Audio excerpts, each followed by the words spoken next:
Welcome to Story Tales. Please like this video and subscribe to Story Tales. I hope you enjoy the story. Let's begin. The afternoon sun filtered through the blinds of Delora Kincaid's nursing home suite, casting warm stripes across the small but comfortable living area. Mason Kincaid sat across from his mother, watching as she sipped her tea with slightly trembling hands. At 71, Delora maintained the quiet dignity that had defined her throughout his childhood, back straight, eyes clear, her silver hair neatly brushed away from her face. "Your father would have been proud of you," she said, setting down her cup. "The way you've carried on his craft." Mason ran his thumb along the small wooden box in his hands. "I learned from the best." His voice was soft but carried a natural authority, the voice of a man comfortable with silence, with waiting, with watching. He opened the box, revealing the diamond ring nestled inside.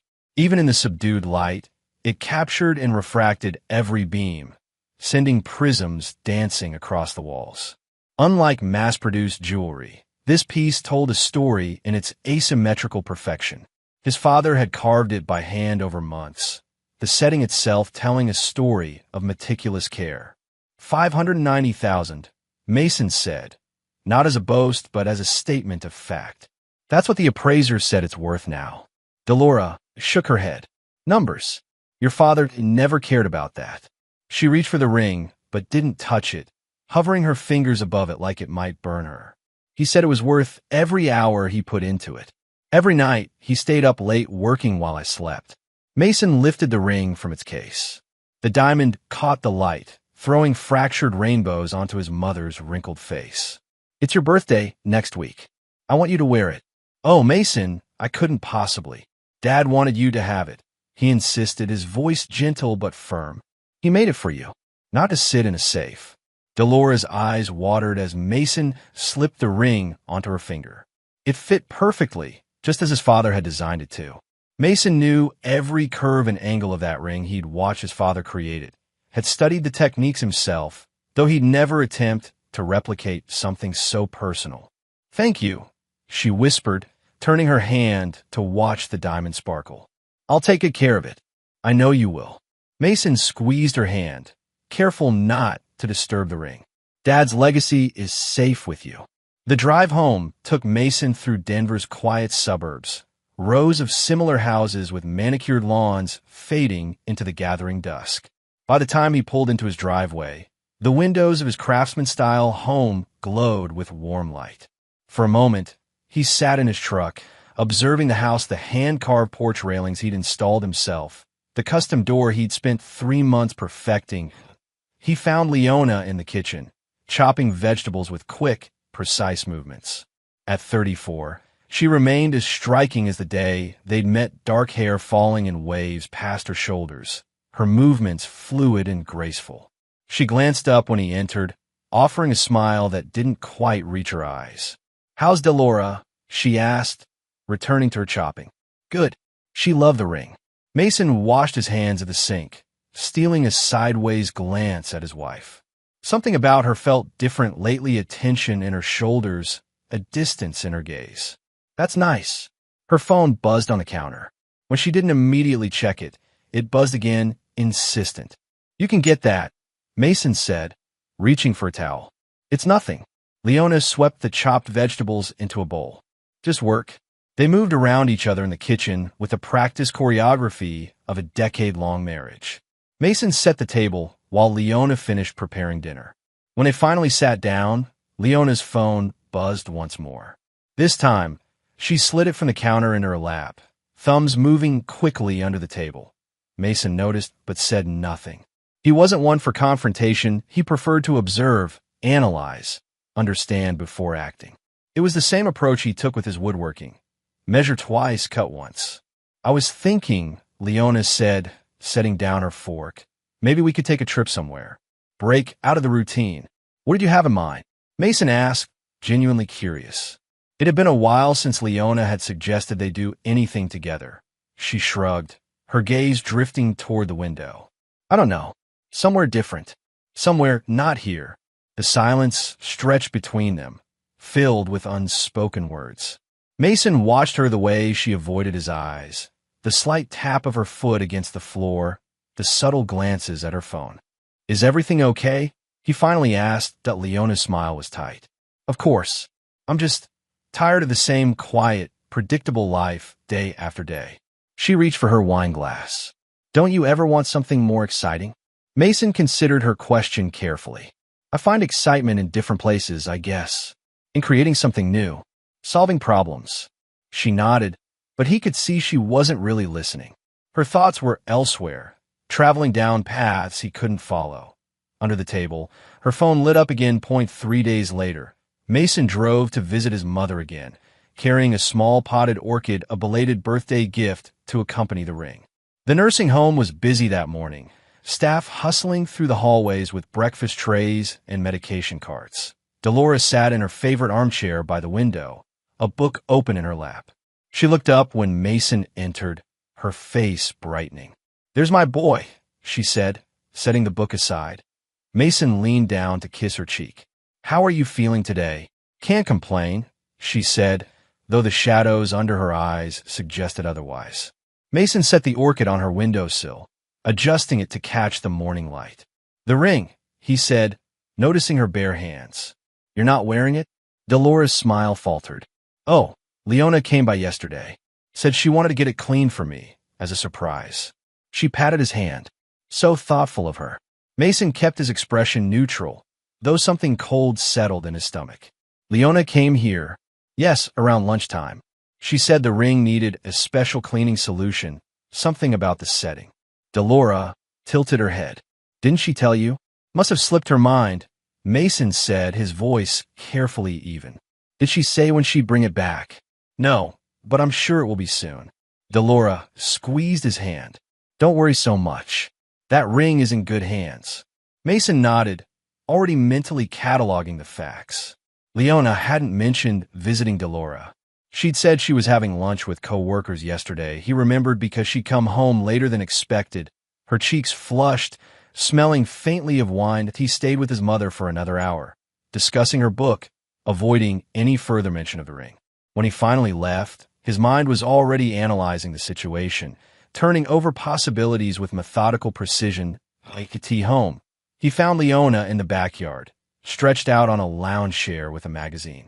She shaded her eyes when his shadow fell across her. You're home early, she said. I just saw my mom. Mason sat on the edge of the chair beside her. She mentioned you visited her yesterday. A flicker of something surprise? Alarm? Crossed Leona's face before she composed herself. Oh, right. I wanted to surprise you both. She said you took Dad's ring to be cleaned. Leona nodded, her eyes not quite meeting his. It looked like it needed it. All those little nooks in the setting they trapped dirt. Where is it now? In the safe, of course. She sat up, smoothing her hair back. I wouldn't leave something that valuable just lying around. Mason nodded slowly. Thanks for thinking of that.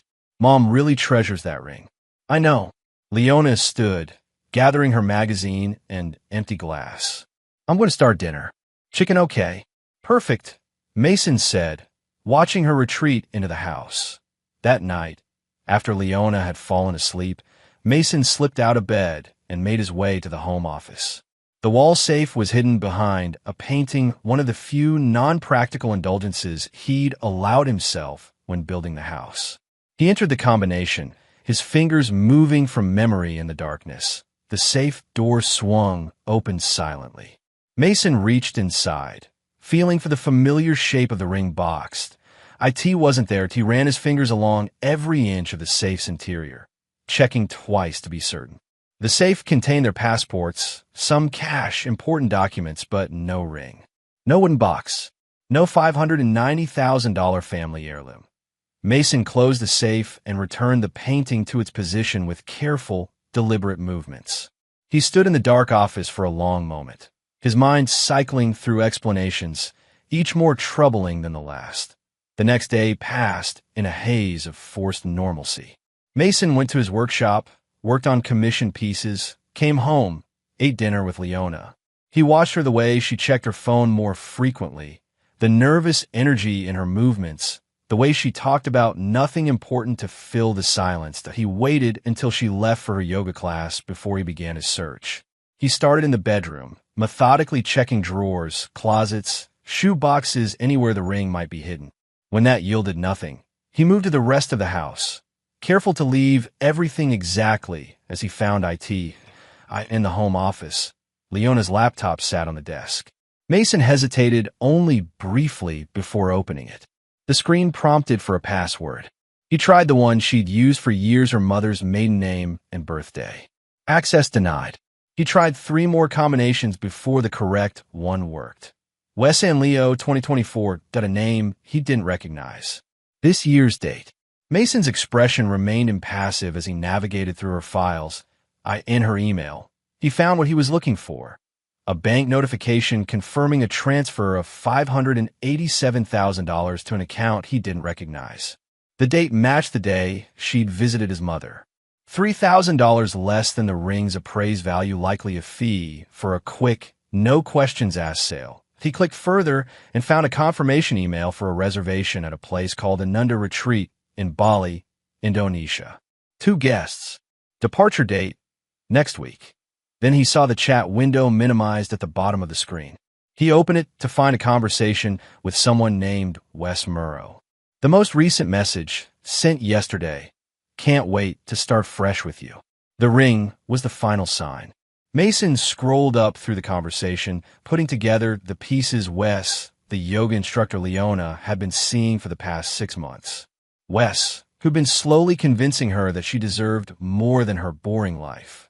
Wes, who'd suggested they start over somewhere exotic, if only they had the money. A photo attachment caught his eye. Wes, presumably mid-30s, with the cultivated scruff and practiced smile of someone accustomed to charming his way through life.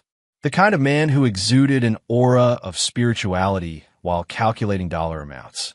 Mason closed the laptop precisely as he'd found it. He returned to the workshop behind their house and sat at his bench, surrounded by the tools his father had passed down to him. He picked up a chisel, feeling its weight in his hand. By the time Leona returned from yoga, Mason had made his decision. 3 days passed in careful preparation. Mason moved funds to accounts Leona couldn't access. He arranged for his most valuable tools to be stored with a trusted colleague. He contacted clients about delays on commission pieces, citing a family emergency. Through it all, he maintained a facade of normalcy at home. He ate meals with Leona, discussed trivial matters, even helped her choose a new swimsuit for summer, knowing full well it was for Bali. On the 4th morning, Leona woke to find Mason gone. No note, no explanation. His clothes still hung in the closet. His truck still sat in the driveway. But the man himself had vanished. She called his cell phone straight to voicemail. She called his workshop, no answer. By afternoon, her annoyance had shifted to concern, then to panic. She called friends, neighbors, even the police, who informed her that adults had the right to disappear if they wanted to. Has he done this before? The officer asked, jotting notes without much interest. Never, Leona said. He's the most reliable person I know. By evening, her panic had evolved into something else, a dawning realization that perhaps Mason knew, that perhaps this was a response to her plans. She tried accessing their joint accounts online, only to discover they'd been emptied. Frozen. Closed, she called Wes, her voice tight with stress. Something's wrong. Mason's gone, and so is the money. What about the ring money? Wes asked, his voice sharper than she'd ever heard it. That's in my personal account. But our tickets, the retreat. Use the ring money for now, Wes said. We'll figure the rest out later. Leona hung up, staring at the empty house around her. For the first time, she noticed details. She'd overlooked the spaces on the walls where certain photographs had hung, the missing leather-bound books from the shelf, small absences that added up to something deliberate. A week later, with still no sign of Mason, Leona and Wes boarded a plane to Bali. She left her wedding ring on the bathroom counter, a final break from her old life. As the plane lifted into the sky, she tried to summon excitement for her new beginning, but found herself instead looking back at Denver, shrinking beneath her, wondering where in that sprawling city Mason had gone, or if he was even there at all. Bali greeted Leona with humid heat that clung to her skin like a judgment. The Ananda retreat sprawled across lush, tropical grounds, all bamboo pavilions and infinity pools overlooking rice terraces. Under different circumstances, she might have been awed by its beauty. Instead, she watched Wes charm the retreat staff with practiced ease, his arm draped casually across her shoulders, as if she were simply another luxury he'd acquired. "This is perfect," he said as they entered their villa. Floor-to-ceiling windows revealed a private pool and jungle views. Worth every penny. Leona set down her bag, suddenly exhausted. "It's beautiful." Wes pulled her into an embrace. "You made the right choice. This is just the beginning." His lips found hers, but something felt different, a mechanical quality to his affection, as if now that they'd arrived, he was merely going through the motions. Later that evening, at the welcome dinner, Leona noticed Wes's attention wandering. His eyes followed a young Australian woman doing yoga on the beach, lingering on her body with undisguised interest. When the woman approached their table to ask about the retreat's schedule, Wes straightened, his voice dropping to the seductive timbre Leona recognized from their early days. "The sunrise meditation is transcendent," he told the woman, his fingertips brushing her arm. "I'd be happy to walk you there tomorrow morning." Leona excused herself to the restroom, where she splashed water on her face and stared at her reflection. This was what she wanted, wasn't it? Freedom from the predictable life she'd shared with Mason. Adventure. Passion. Oh, why did it already feel hollow? Back in their villa, she tried calling Mason again, a habit she couldn't break, even knowing he wouldn't answer. This time, an automated message informed her the number was no longer in service. She opened her banking app to check their accounts, hoping Mason had relented and unfrozen their assets. Instead, she found error messages. Access denied. Account closed. "Wes," she called, a note of panic in her voice. "Something's wrong with the money." He emerged from the bathroom, a towel around his waist. "What do you mean? I can't access anything except the money from the ring. Our joint accounts are completely locked." Wes's expression darkened. "How much do we have left?" "About 500,000, after the retreat payment and the flights." She looked up from her phone. "That's still a lot of money." "It is," Wes agreed, though something in his tone suggested he'd been counting on more. He crossed to the minibar and poured himself a drink. "Don't worry, we'll make it work." But over the next few days, Wes grew increasingly distant. His morning meditation sessions with the Australian woman stretched into afternoons at the beach. His explanations became vaguer, his returns to their villa later. Leona found herself alone more often than not. Wondering if she'd traded one form of isolation for another. One afternoon, she returned from a spa treatment to find a message from the retreat manager requesting her presence at the front desk. There, the woman's professional smile didn't quite mask her discomfort. "There seems to be an issue with your payment, Mrs. Kincaid. Your credit card was declined." "That's impossible," Leona said. "We paid for the entire stay up front." The manager shook her head. "The initial payment was approved, but this morning the funds were withdrawn by the issuing bank. Some kind of fraud alert." Leona felt the blood drain from her face. "I'll handle this immediately." Back in the villa, she found Wes lounging by the pool with the Australian woman, both laughing over shared jokes. He looked up when Leona approached, the laughter fading from his face. "We need to talk," she said, ignoring the other woman. "The retreat payment was reversed. They're saying it's fraud." Wes dismissed the Australian with a quick excuse before turning to Leona. "What are you talking about?" "Mason," she said, the realization dawning even as she spoke. "He must have reported the card stolen or contested the charge." "Can he do that?" "Apparently, he already has." Leona sank into a chair. "What are we going to do? We've already spent almost 100,000 on flights, clothes, everything." Wes ran a hand through his hair, his expression calculating. "We still have the ring money, right? In your personal account." "Yes, but..." "Then we're fine." His smile returned, though it seemed more forced than before. "We'll transfer funds and settle the bill." "No problem." But there was a problem. When Leona attempted to transfer money from her personal account, she discovered it had been flagged by Indonesian authorities. A notification cited suspicious activity and potential fraud investigation as reasons for the temporary hold. That night, lying awake beside Wes's sleeping form, Leona faced the truth she'd been avoiding. This wasn't freedom. It was another kind of trap, one of her own, making point 3,000 miles away. In a small industrial space in Seattle's Georgetown district, Mason Kincaid sanded the edge of a maple table. Woodworking had always been his meditation, his way of processing the world. With each stroke of sandpaper, he smoothed not just the wood but his own thoughts. The space he'd rented was Spartan concrete floors, exposed brick, large windows that let in the gray Seattle light. A workshop, a small kitchenette, a loft bed tucked into one corner. All he needed, he'd chosen Seattle deliberately, a city where craftsmen and artisans were respected, where a man building custom furniture wouldn't attract undue attention. He paid his rent in cash and introduced himself to neighbors as Mark Kennedy, recently relocated from Colorado. His phone rang, breaking the rhythm of his work. The display showed Silas, one of only 2 contacts in this new phone. "How's it coming?" Mason asked by way of greeting. Silas Boone's deep voice rumbled through the speaker. "Got the transfer flagged this morning. Bank's holding the funds, pending investigation. Any pushback? Nah." When a decorated Army vet reports his elderly mother's heirloom stolen and sold under duress, people listen. Silas paused. "They're in Bali now. At that retreat." Mason set down his sandpaper. "Both of them?" "Yeah. But get this, Murrow's already working an angle with some Australian tourist. Your wife is getting played." "She's not my wife anymore," Mason said, his voice flat. "Not in any way that matters." "Fair enough." Keys clicked in the background as Silas typed. "The credit card decline hit this morning.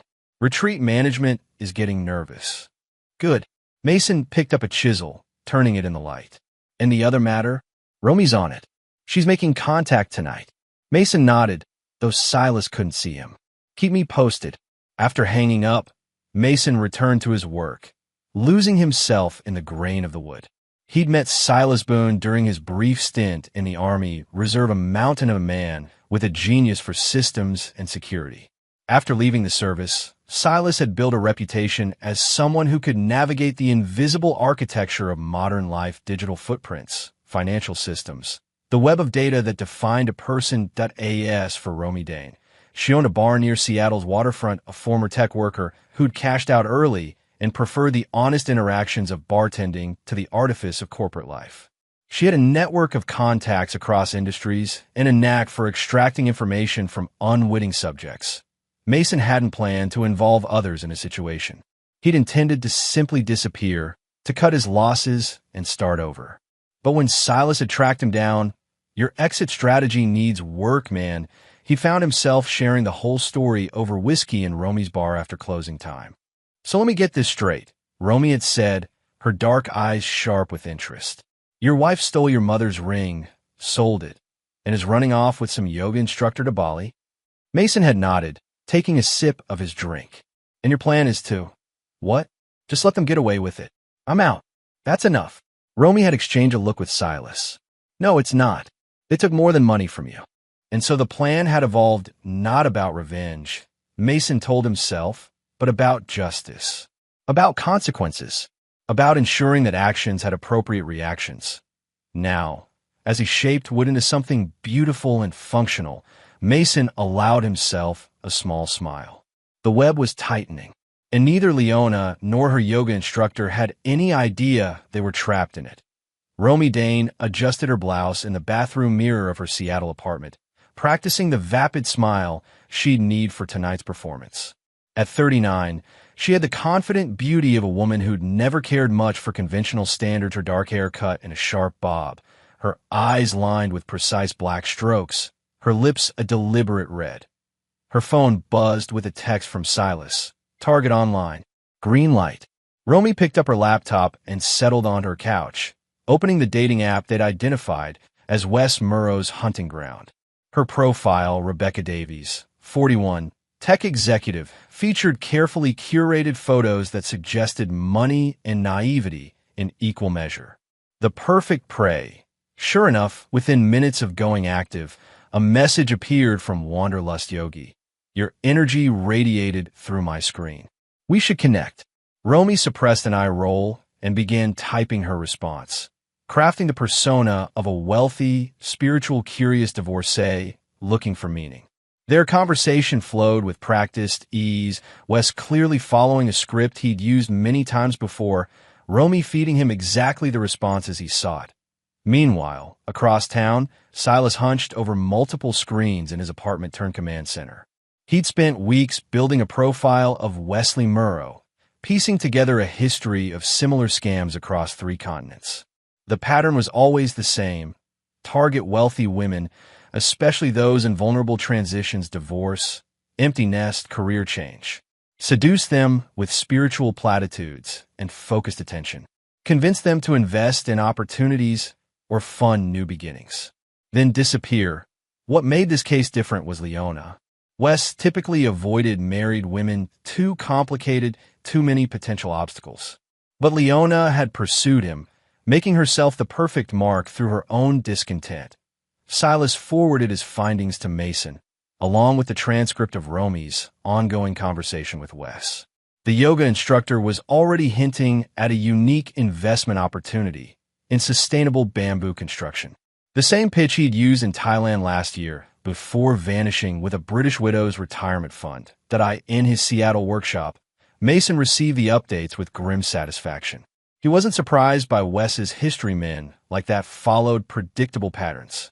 What surprised him was how quickly Wes was moving on from Leona, already laying groundwork for his next score while still in Bali.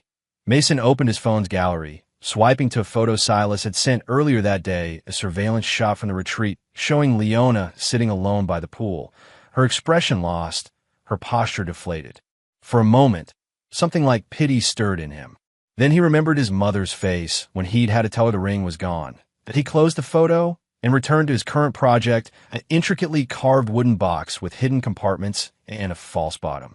Inside one of these secret spaces, nestled in velvet, lay the real diamond ring, the one his father had crafted by hand, the one worth far more than its appraised value. The ring Leona had stolen was a replica perfect in appearance, but worthless beyond its gold content. Mason had created it years ago as a practice piece, never intending to use it as a decoy. But when he'd first noticed Leona's restlessness, her secretive texts, he'd made the switch. A precaution that had proven prescient. Now, that same caution was becoming a trap for the woman who'd betrayed him and the man who'd helped her. The knock on their villa door came just after sunset. Leona, alone again while Wes attended a private meditation session, opened it to find the retreat manager accompanied by a stern-faced man in a police uniform. "Mrs. Kincaid," the manager said, her smile tight. "This is Officer Ngira from Financial Crimes. He has some questions about your wire transfer." Leona's stomach dropped. "I don't understand. What's this about?" Officer Ngira consulted his tablet. "We've received a report from American authorities regarding potentially fraudulent funds transferred to Indonesia. The amount matches a deposit you made recently. There's been a misunderstanding," Leona said, her voice rising. "That money is mine. Then you won't mind answering some questions." It wasn't a request. For the next hour, Leona sat in her villa being interrogated about the source of her funds. Where had the money come from? Did she have documentation proving it was legally obtained? Why had she transferred such a large sum just before leaving the United States? Her explanations grew increasingly tangled. The ring was a gift. No, she hadn't stolen it. Her husband knew well. He didn't exactly know, but it was a family piece, and she was family. "We'll need you to come to the station tomorrow for formal questioning," Officer Ngira finally said, rising to leave. "In the meantime, your account will remain frozen pending investigation." After they left, Leona paced the villa, panic rising in her chest. When Wes finally returned smelling of incense and another woman's perfume, she unleashed her fear on him. "They're investigating us for fraud. They've frozen everything." Wes's boyish charm evaporated, replaced by cold calculation. "Calm down. You're overreacting." "Overreacting? The police were just here." Leona grabbed her phone.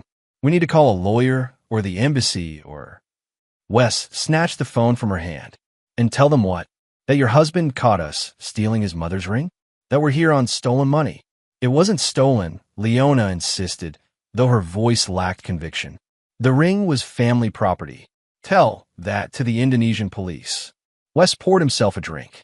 Look, we just need to be smart about this. We still have our return tickets. We leave, go somewhere else, start fresh. With what money? Everything's frozen. Wes's expression hardened. You told me you had savings. Other accounts. I told you everything I had. Leona's voice cracked. The ring money was at my escape fund. Escape fund. Wes gave a humorless laugh. Is that what you called it? Something in his tone made Leona step back. What's that supposed to mean? Nothing. Wes drained his glass. Look, I need some air. We'll figure this out in the morning. He left her standing in the villa, the realization dawning that she'd risked everything on a man who was already calculating his exit. Later that night, unable to sleep, Leona checked Wes's phone while he snored beside her. What she found shattered any remaining illusions. Messages to multiple women, including the Australian from the pool. Photos exchanged. Promises made. Financial discussions that mirrored their own early conversations. Most damning of all, a message to someone named R in Seattle. Situation complex. Target still useful? Need exit strategy. Leona put down the phone, her hands shaking. She was another mark. Another stepping stone. Another fool. When morning came, she confronted Wes with her discovery. The argument that followed was violent in its intensity, though never physical. Wes, too careful to leave marks. Leona, too proud to show weakness. You never cared about me, she accused, tears streaming down her face. I was just a payday. And what was I to you? Wes countered, his handsome face twisted with scorn. An escape hatch from your boring life? Don't pretend you love me. His words struck home with painful accuracy. Leona sank onto the edge of the bed, the fight draining out of her. What happens now? Before Wes could answer, another knock came at the door. This time, it was the retreat's financial manager, her expression grimly professional. I'm afraid there's been an issue with your credit card, she explained. All charges have been reversed by the issuing bank.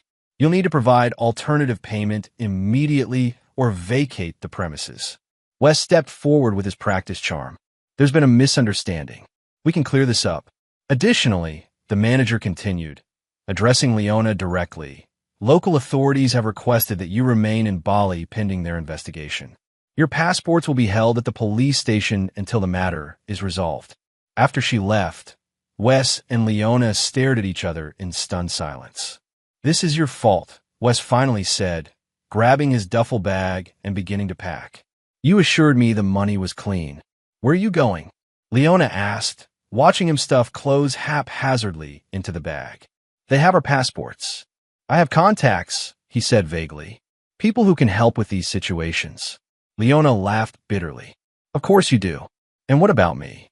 Wes paused, regarding her with cool assessment. You're on your own. That's what independence means, right? What you wanted.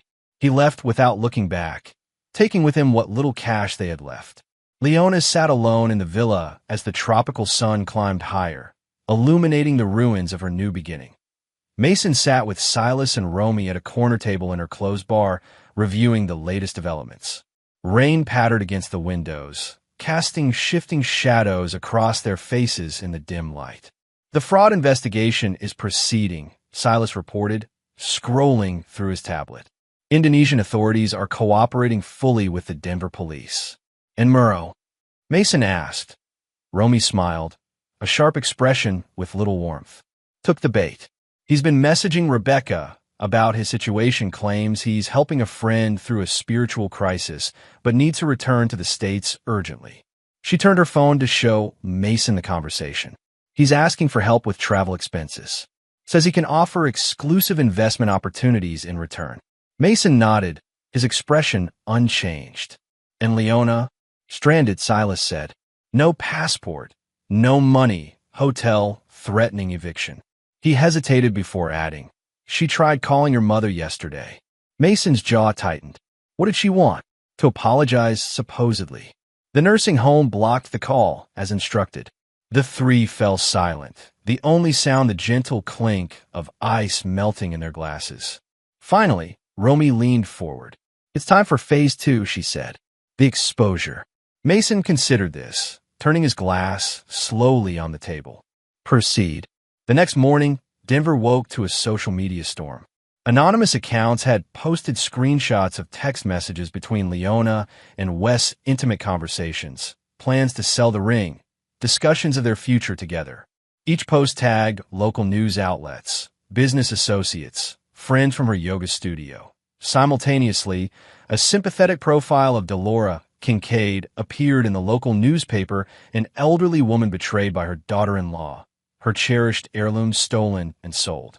The article quoted neighbors and friends, all expressing outrage at the violation of trust.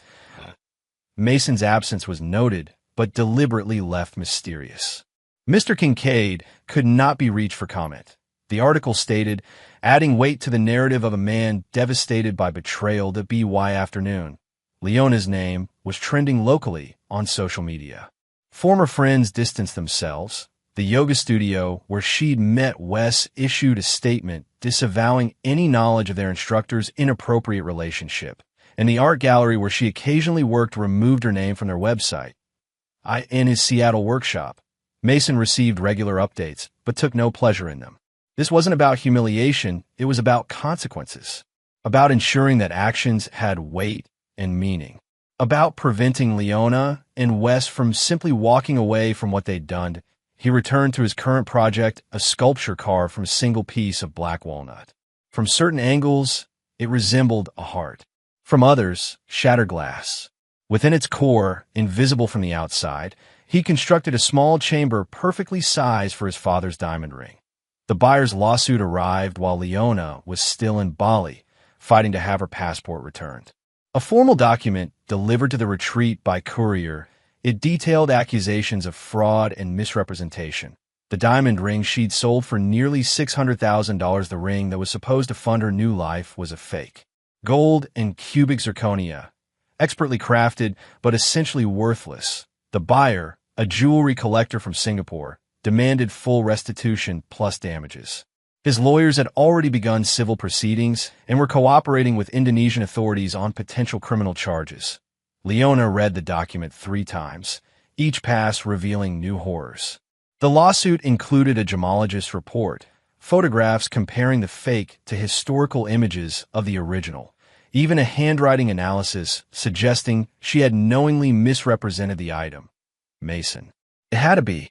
Somehow, he'd known what she was planning, had prepared for it.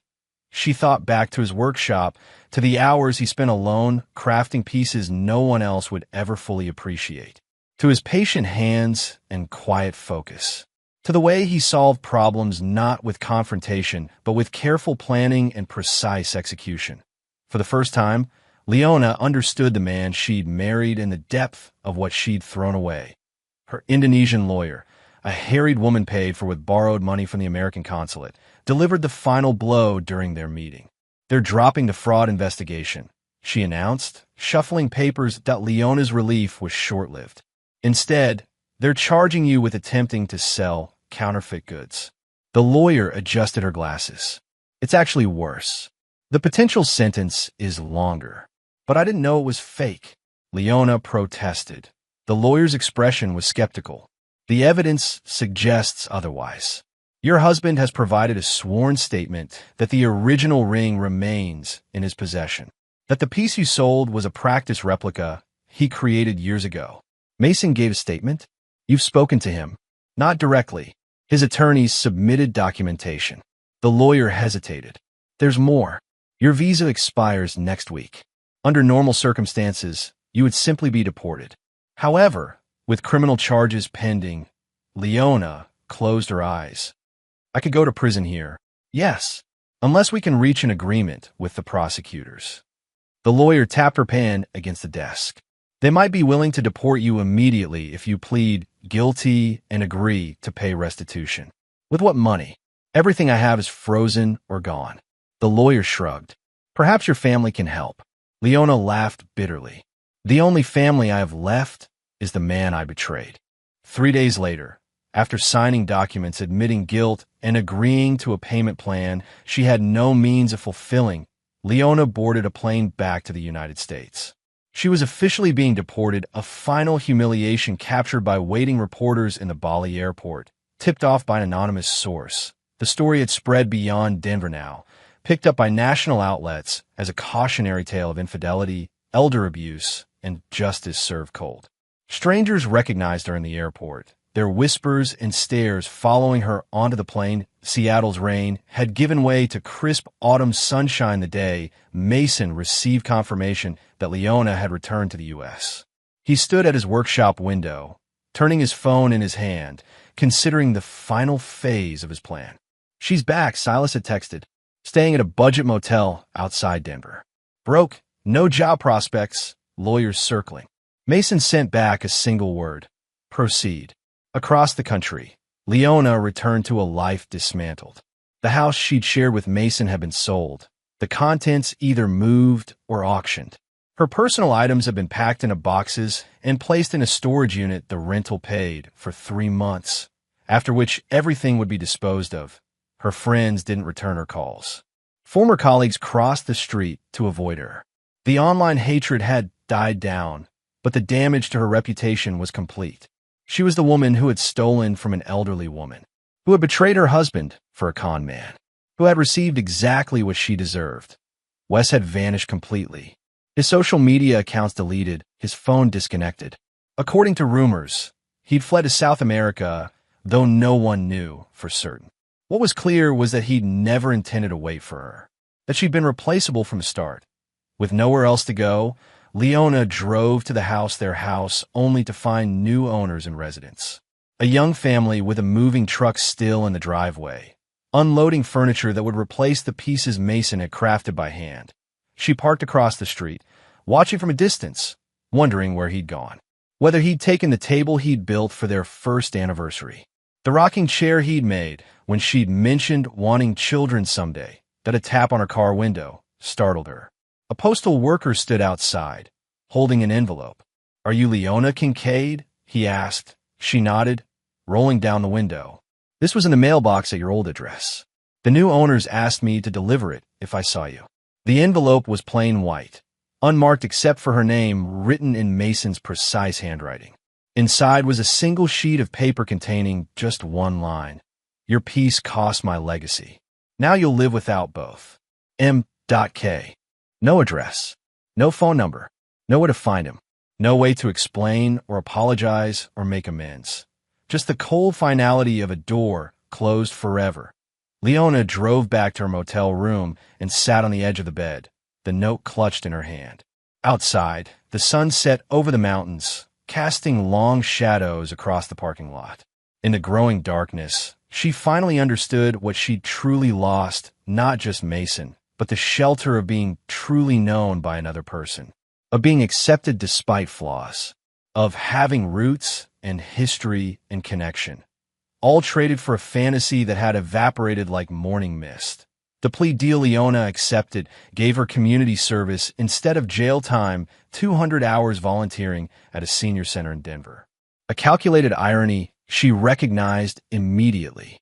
The judge had also ordered financial restitution to the buyer, a sum so far beyond her means it might as well have been $1 million. The court had placed restrictions on her travel: no international flights, regular check-ins with a probation officer, mandatory financial disclosures. The civil suit from the ring buyer proceeded in parallel, draining what little resources she had left on legal fees. 6 months after returning from Bali, Leona stood behind a reception desk at the senior center, checking in visitors with a practiced smile that never reached her eyes. She'd found a studio apartment she could barely afford, furnished with second-hand pieces nothing like the crafted wood that had filled her home with Mason. During her lunch break, she sat alone in the break room, scrolling through job listings on her phone. Her background was in gallery management, but no gallery would touch her now. The senior center had only hired her because of the court order, making it clear the position would end with her community service, that a notification popped up on her phone, a news article forwarded by her mother, the only family member still speaking to her. The headline made her stomach drop. "Renowned craftsman opens gallery in Denver. Bonds that endure showcases artistry in wood." The article included a photo of a gallery space filled with handcrafted wooden furniture and sculptures.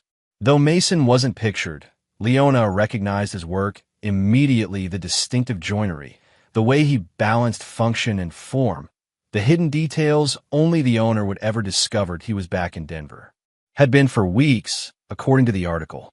Had opened a gallery just 10 blocks from where she now Saturday. She set down her phone, hands trembling slightly.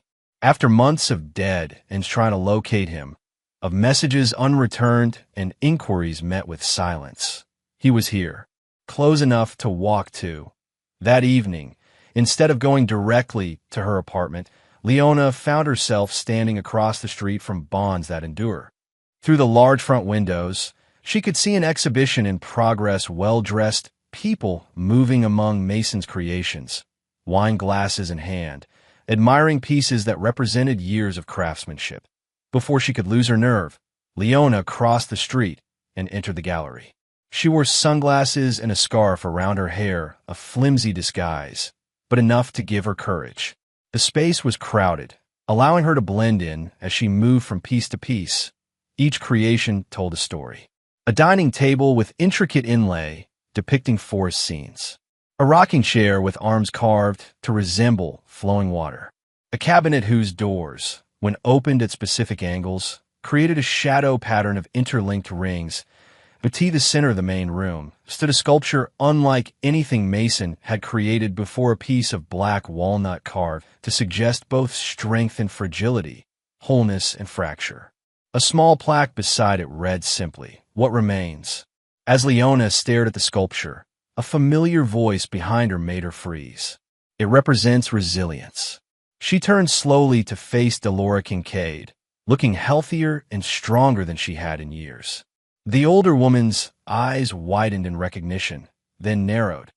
"You shouldn't be here," Delora said, her voice low but firm. "I just wanted to see." "He's moved on." Delora cut her off. "Something you might consider doing as well." Before Leona could respond, a tall woman with a sharp bob and shrewd eyes approached, placing a protective hand on Delora's arm. "Everything okay here?" The woman, Romy, though Leona didn't know her name, glanced between them with the alertness of someone who missed nothing. "Fine," Delora said. This person was just leaving. Leona stood her ground. "Is Mason here? I need to speak with him." "Mason's busy," Romy said, "and the gallery has a strict policy against admitting individuals who might disrupt the artistic environment." Her smile was all teeth. "Security can help you exit if needed." As if on cue, a mountain of man materialized nearby, Silas, though again, Leona couldn't know this. His presence alone was enough to make her step back. "Tell him I was here," Leona said, her voice smaller than she intended. "Tell him I'm sorry." "Sorry doesn't replace what was taken," Delora replied. "Some thefts can't be made right." With as much dignity as she could muster, Leona turned and walked out of the gallery. Through the window, she paused, looking back at the life she'd discarded. And there, emerging from a back room, was Mason, more solid somehow, more present than in her memories. He scanned the room, his eyes briefly meeting hers through the glass. His expression didn't change. No recognition, no anger, no forgiveness, nothing at all. He turned away to greet his guests, and Leona finally understood. In his mind, she no longer existed. 2 weeks after the gallery opening, Mason stood in his new workshop on the outskirts of Denver. Unlike his temporary space in Seattle, this was permanent, a converted barn with high ceilings and north-facing windows that bathed his workbenches in perfect light. Silas leaned against a wall, watching Mason apply a final coat of oil to a rocking chair. "She came back to the gallery yesterday," he said without preamble. Security turned her away. Mason nodded, his hands never pausing in their work. As instructed, she left a letter. "Romy has it. Burn it." Silas studied his friend, noting the new lines around his eyes, the silver threading through his dark hair. "You sure? Might give you closure." Mason looked up, his gaze steady. "I have closure. I have peace." He returned to his work. "That's enough." Later that afternoon, Mason drove to the nursing home to collect his mother for the gallery's special exhibition. Delora waited in the lobby, dressed in a deep blue suit that offset her silver hair. When she saw him, her face lit with a smile that erased years from her appearance. "There's my boy," she said, rising to greet him. Mason noted with satisfaction that she looked healthier than she had in months. The stress of the ring theft had taken a physical toll on her: elevated blood pressure, anxiety, trouble sleeping. But since his return to Denver, since the opening of the gallery, she'd regained her strength and spirit. "Ready for your big night?" he asked, offering his arm. "I'm not the artist," she reminded him, though her pride was evident in every word. "The exhibition wouldn't exist without you," Mason replied, guiding her to his truck. "Your strength inspired every piece." At the gallery, a select group awaited them: serious collectors, museum curators, art critics for national publications. Romy greeted them at the door, elegant in a black dress that emphasized her angular beauty. "Full house," she murmured to Mason. "And they're not just here for the free wine." The exhibition, titled Resilience in Form, featured Mason's newest works, pieces created during and after his self-imposed exile. Unlike his previous furniture, functional but reserved, these pieces told stories.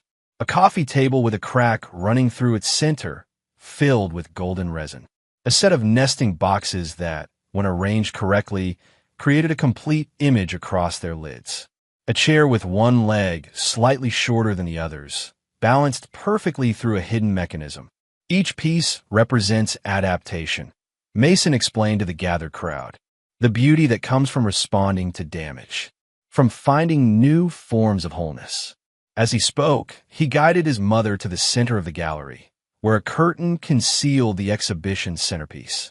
With a nod to Silas, the curtain dropped, revealing the black walnut sculpture that had caught Leona's attention weeks earlier. But now it was displayed differently, illuminated from within by hidden lights, revealing what the casual observer couldn't see: a hollow center containing a small velvet-lined chamber. And within that chamber, visible through a narrow opening, rested his father's diamond ring. "This piece is called What Remains," Mason said, his voice carrying through the hushed gallery. "It represents what survives betrayal, what endures beyond loss." He turned to his mother. "Would you do the honors?" Dolores stepped forward, pressing a hidden catch that no one else would have found.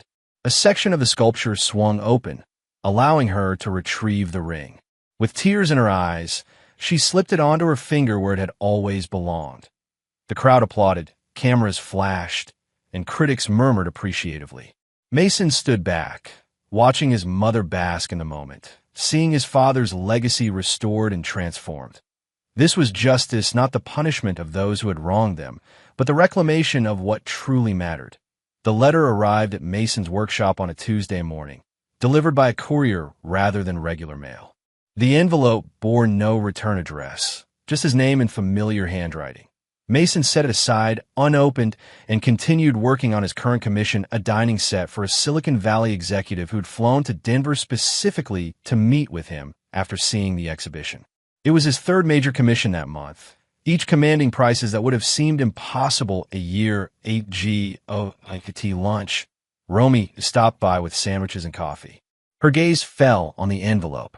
"Another one," she noted. "That's what, the fifth?" "Sixth," Mason corrected, unwrapping his sandwich. "She's persistent. You gonna read it this time?" Mason took a bite and chewed thoughtfully before answering. "No." Romy nodded, understanding without needing explanation. They ate in companionable silence until she spoke again. "She's leaving Denver. Got some job offer in Chicago." This was news to Mason, though his expression didn't change. "Good for her. Apparently she's holding some kind of goodbye gathering tonight at that bar near her apartment. Trying to make peace before she goes." Romy sipped her coffee. "You want me to swing by? Keep an eye on things?" Mason shook his head. "Not necessary." But that evening, after finishing work and sending Silas and Romy home, Mason found himself driving past the bar Romy had mentioned. He had no intention of going inside, just a need to see for himself, to verify that this chapter was truly closing. The bar was a step up from a dive, but several steps below respectable, the kind of place where people went to drink without conversation. Through the window, he could see Leona at a high-top table, joined by just two other colleagues from the senior center, based on their name badges. A modest goodbye for a diminished life. Mason was about to drive away when Leona emerged from the bar, stepping outside for air or smoke. She looked different, thinner, sharper somehow, with none of the easy confidence she'd once possessed. When she glanced up and saw his truck, recognition dawned on her face. Before he could drive away, she approached, stopping several feet from his driver's side window. Mason rolled it down, his expression neutral. "I thought that was you," she said. "I've been trying to reach you." "I know." The simplicity of his response seemed to throw her. She wrapped her arms around herself against the evening chill. "I'm leaving town," she offered. "Chicago. Fresh start." Mason nodded once. "Good. I just wanted to tell you in person that I'm sorry." The words came out in a rush. "I know it doesn't change anything, but I need you to know that I understand what I threw away, what I destroyed." Mason studied her, seeing not the woman who had betrayed him, but someone smaller, reduced by her own choices. He felt neither satisfaction nor pity, just a calm certainty that justice had been served. "I hope Chicago works out for you," he said finally. Leona blinked, clearly expecting more anger, accusations, perhaps even forgiveness. "That's it? After everything? What else is there to say?" "I don't know. Something. Anything." Tears welled in her eyes. "I've been in hell for months. A hell of your own making." Mason's voice remained even. "Your choices, your consequences. And you've never made mistakes?" she challenged, a flash of the old Leona breaking through. "Never hurt anyone?" "I have," Mason acknowledged. "But I face what I've done. I don't run from it." A group exited the bar, calling Leona's name. She glanced back at them, then returned her attention to Mason. "Can you ever forgive me?" she asked, her voice barely audible. Mason considered the question carefully, as he did all things. "No," he said finally, "but I don't need to. My peace doesn't depend on you anymore." He rolled up the window and drove away, watching in the rearview mirror as Leona stood alone on the sidewalk, growing smaller with distance until she disappeared completely. The call came on a crisp winter morning, snow falling gently outside Mason's workshop windows. Silas's name flashed on his phone display. "You're going to want to see this," Silas said without greeting. "Check your email." Mason set down his chisel and opened his laptop. Silas had forwarded an article from an Indonesian news outlet, translated into English. The headline read, "International yoga instructor arrested for fraud in Jakarta." Accompanying the article was a mugshot of Wes Murrow, his handsome face haggard, his practiced smile nowhere to be seen. According to the report, he'd been caught attempting to sell fake investment opportunities to a wealthy heiress who turned out to be an undercover officer with Interpol. They found evidence linking him to similar scams across Southeast Asia, Silas explained over the phone, "including your situation with Leona. They want to know if you're willing to provide testimony." Mason closed the laptop. "No, it's finished." "You sure?" "Could put him away for a long time." "He'll do that himself," Mason said. "Men like that don't change their patterns." After hanging up, Mason returned to his work a music box he was creating for his mother's upcoming birthday. As he carved, his mind wandered not to Leona or Wes, but to his father, to the lessons he'd taught through example rather than words. Patience, precision, the understanding that true craftsmanship wasn't about the result, but the process. That evening, a snowstorm blanketed Denver in white silence. Mason built a fire in the hearth of his new home, a renovated farmhouse with a separate workshop, situated on enough land to ensure privacy. As flames crackled and danced, he heard a knock at the door. Romy and Silas stood on his porch, snow dusting their shoulders, a bottle of whiskey in Silas's massive hand. "Thought you might want company," Romy said. Mason stepped aside to let them in. While Silas poured drinks, Romy wandered through the living room, admiring the furniture Mason had crafted specifically for this space. "You've created something beautiful here," she observed, running her fingers along the edge of a bookshelf. "I had help," Mason replied, accepting the glass Silas offered him. Silas raised his drink in a toast. "To karma, to choices," Mason countered, "and their consequences." They drank in companionable silence, watching the snow fall beyond the windows. After a while, Silas spoke again. "Heard from a collector today. Guy from Los Angeles. Wants to buy the What Remains sculpture. Offering $2 million. Mason shook his head. It's not for sale. Figured you'd say that. Silas grinned. Told him to try again at 5. It's not about the money, Mason said. Romy settled into an armchair Mason had designed to complement her angular frame. Then what is it about? Now that it's over. Mason considered her question, gazing into the depths of his whiskey. Restoration, he said finally, of what matters. Later, after his friends had left and the house had settled into silence, Mason stood at his bedroom window, watching moonlight illuminate the snow-covered landscape. In the distance, he could see the lights of Denver, a city where he'd once lost everything and now found himself rebuilding something stronger. His phone buzzed with a text from his mother. Remember to pick me up at 10 tomorrow for brunch. Love you. Mason smiled and typed a reply. Wouldn't miss it. He set down the phone and prepared for bed, content in the knowledge that true wealth wasn't measured in dollars or diamonds, but in the bonds that survived testing, in relationships proven through fire, in a legacy not of possessions, but of integrity. The next morning, Mason and Delora walked arm in arm through the snow-covered park near the gallery. Her steps were stronger now. Her health improved with each passing month. The diamond ring glinted on her finger, catching the winter sunlight, a symbol not of what had been lost, but of what had been reclaimed. You know what your father used to say? Delora asked as they paused to watch children sledding down a gentle hill. What's that? The strongest woods are those that grow slowly through harsh seasons. She squeezed his arm. You're like him that way. Mason covered her hand with his, feeling the ring beneath his palm, its presence a comfort rather than a reminder of betrayal. Come on, he said. I'm taking you to breakfast. Then we need to start planning your birthday party. As they continued their walk, Mason glanced back at the gallery visible through the trees, the sculpture that housed his father's legacy safe inside. What remained, after all the damage and loss, was what truly mattered. Family, purpose, peace. Not revenge, but restoration. Not wealth, but worth. Not the past, but the path forward.